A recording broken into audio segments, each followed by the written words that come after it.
মার্কেটে অনেক সময় দেখবেন যে আপনি একটা প্রসেস ফলো করছেন, সিস্টেম্যাটিক্যালি আপনি ট্রেড করছেন, কিন্তু আপনি রেজাল্ট পাচ্ছেন না, মানে আপনার এক্সপেক্টেড যে রেজাল্ট সেটা পাচ্ছেন না। আপনি পাশে আরেকজনকে দেখছেন, সে ঠিক আপনার প্রসেসের অপোজিট গিয়ে সে কাজ করছে। আপনি যে প্রসেস ফলো করছেন উনি ঠিক অপোজিট প্রসেসে ট্রেড করছে, মানে যখন যেটা মন চাচ্ছে কিনছে বেরোচ্ছে, কিনছে বেরোচ্ছে, কোনো সিস্টেম নাই। যখন যেই শেয়ার তার কাছে ভালো লাগছে কিনছে, কারো কথাই শুনলো, নিউজ পেপার দেখে শুনলো, একটা গ্রুপে দেখে কিনলো, কিন্তু সে প্রফিট করছে, কিন্তু আপনি এক্সপেক্টেড প্রফিট করতে পারছেন না। এটা স্টক মার্কেটে হয়।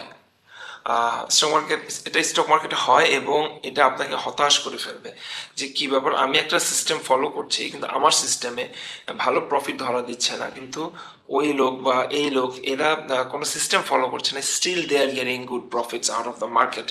তারা তারপরে মার্কেট থেকে ভালো একটা প্রফিট জেনারেট করে ফেলছে। সো আপনি তখন ডিমোরালাইজড ফিল করবেন, আপনি ফিল করবেন যে সিস্টেমটা ফলো করাই বোধ হয় আমার ভুল হলো। ইটস লাইক, ধরেন যে আপনি ট্রাফিক সিগন্যালে প্রতিটা সিগন্যাল মেনে মেনে আপনি এগোচ্ছেন, গাড়ি ড্রাইভ করছেন, ইউ টার্ন নিচ্ছেন সিস্টেমেটিক্যালি, আপনি উল্টো পথে আসছেন না, আপনি সিগন্যাল ব্রেক করছেন না, রেড দেখে আপনি দাঁড়াচ্ছেন, গ্রিন দেখে আপনি যাচ্ছেন, কিন্তু আরেকজনকে দেখছেন সে উল্টা পাল্টা স্পিডে গাড়ি চালাচ্ছে, জায়গা মতো ব্রেক দিচ্ছে না, ট্রাফিক রুলস ফলো করছে না, ট্রাফিক সার্জেন্টের ইশারা সে ফলো করছে না, এবং আরো যত ধরনের আনরুলি কাজ করা যায় রাস্তায় সব কিছু সে করেও সে খুব দিব্যি সে চলছে, এবং আপনার কাছে মনে হচ্ছে যে আমি ট্রাফিক রুলস ফলো করে আমি জ্যামে আটকে যাচ্ছি, অথচ ওই লোক উল্টা পথে যে ফুটপাথের উপর দিয়ে বাইক উঠাচ্ছে এবং সে তো খুব ভালো যাচ্ছে, সে খুব ভালো আছে। সো এটা যেমন আপনাকে ডিমোরালাইজ করে, মার্কেটে যখন আপনি সিস্টেম ফলো করেন কিন্তু রেজাল্ট আপনার মন মতো হয় না, সেটাও কিন্তু আপনাকে ডিমোরালাইজড করে। কিন্তু তাই বলে কি আপনি সেই সিস্টেমটা অফ করে দিবেন, সিস্টেমটা ফলো করাটা অফ করে দিবেন? সেটা করা যাবে না, কারণ হচ্ছে এই পুরো সিস্টেমটা is not meant for result.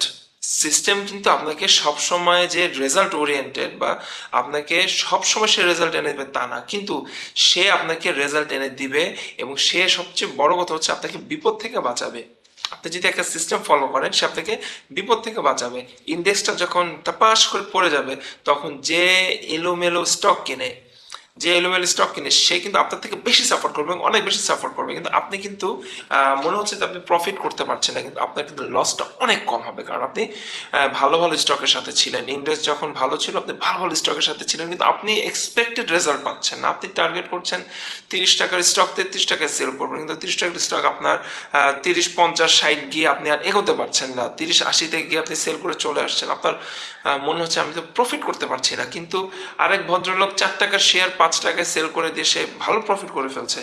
So stock মার্কেটে সিস্টেম ফলো করাটা খুবই খুবই ইম্পর্টেন্ট। ডাজেন্ট ম্যাটার কে কি বললো, আপনার রেজাল্ট আসছে না, রেজাল্ট স্লো আসছে, বা ভরা মার্কেটও ভরা মৌসুমে আপনি এক্সপেক্টেড রিটার্ন পাচ্ছেন না, তাই বলে আপনি একটা রিস্কি শেয়ারে ঢুকে গেলেন, এটা আসলে স্টক মার্কেটে খুবই কমনলি হয়, কিন্তু এটা করা যাবে না। এটা করা যাবে না কারণ যেটা বললাম, গাড়ি চালানোর এক্সাম্পল দিলাম, আপনি আসলে এলোমেলোভাবে গাড়ি চালাতে পারবেন না, তেমনি আপনি এলোমেলো স্টক কিনতে পারবেন না। আপনাকে একটা সিস্টেম ফলো করতে হবে, যে সিস্টেম ফলো করলে আলটিমেটলি আপনার লস আপনি কমাতে পারবেন, এবং আপনি আলটিমেটলি একসময় যে আপনার প্রফিট হবে, প্রফিট হতে বাধ্য আপনি যদি সঠিক পথে থাকেন। সেটা যদি পড়াশোনার ক্ষেত্রে হয়, আপনি যদি নকল না করে পরীক্ষা দেন, আপনার পরীক্ষার রেজাল্ট হয়তো পাশের জন যিনি নকল করছে তার থেকে পরীক্ষার রেজাল্ট হয়তো 2-1 মার্ক আপনি কম পেতে পারেন, 5 মার্ক 10 মার্ক কম পেতে পারেন, কিন্তু আলটিমেটলি তার থেকে কিন্তু আপনি বেশি জানবেন, তার থেকে আপনার জ্ঞান যেমন বেশি হবে, স্টক মার্কেট আপনার এক্সপিরিয়েন্স তত বেশি হবে, এবং এই এক্সপিরিয়েন্সগুলো কিন্তু আপনি ইউজ করতে পারবেন। ভালো ট্রেড করার যে এক্সপিরিয়েন্সটা এটা কিন্তু আপনি মানে পরবর্তীতে আপনার লাইফে ইউজ করতে পারবেন। কিন্তু ওই ভদ্রলোক যিনি আজেবাজে শেয়ার কিনে আজেবাজে ট্রেড করেছেন, উনি কিন্তু ওনার এক্সপিরিয়েন্সটা ইউজ করতে পারবেন না, কারণ উনি পরবর্তীতে কোনো এক সময় এক্সপিরিয়েন্স ইউজ করতে যেই বিশাল বিশাল অ্যামাউন্টের ধরা খেয়ে যাবেন।